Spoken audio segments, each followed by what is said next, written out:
بسم اللہ الرحمن الرحیم۔ ذاتی معاملہ از قلم مبشر عزیز۔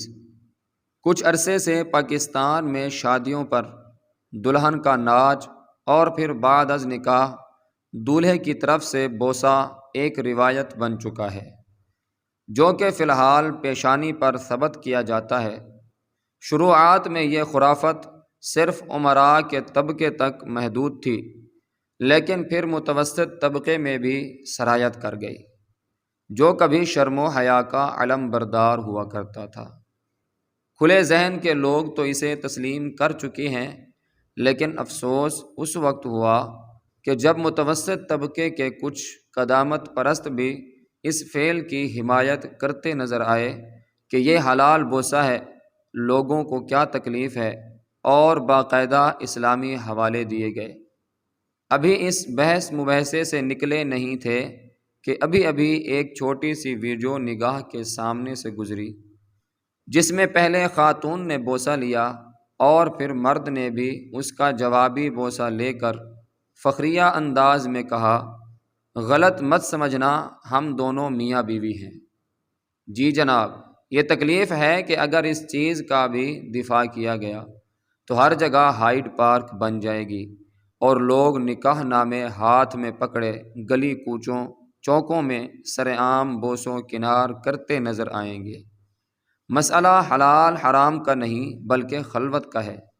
ایک چیز جب ہے ہی خلوت گاہ کے لیے تو اس کی سرعام تشہیر کیوں؟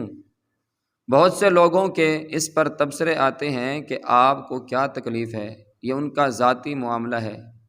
تو جناب، اگر بات ذاتی معاملے کی ہے تو ملازم بچیوں کی عزت لوٹنے والے بھی یہ بات کہیں گے کہ یہ ہمارا ذاتی معاملہ ہے، اور اس کا دفاع کرنے والے بھی یہ کہیں گے کہ یہ ان کا ذاتی معاملہ ہے۔ آپ لوگ کون؟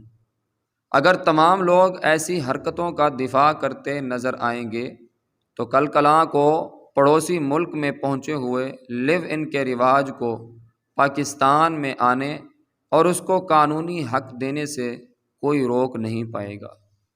ضرورت اس امر کی ہے کہ ہم اسلامی روایات اور اپنی اخلاقی اقدار کو ملحوظ خاطر رکھتے ہوئے کم از کم اس فعل کی حوصلہ شکنی کریں، جو نکاح کے بعد دلہن کا ہاتھ پکڑ کر سٹیج پر لانے سے شروع ہوا تھا، اور اب خدا معلوم پیشانی سے ہوتا ہوا کہاں پر جا کر رکے گا۔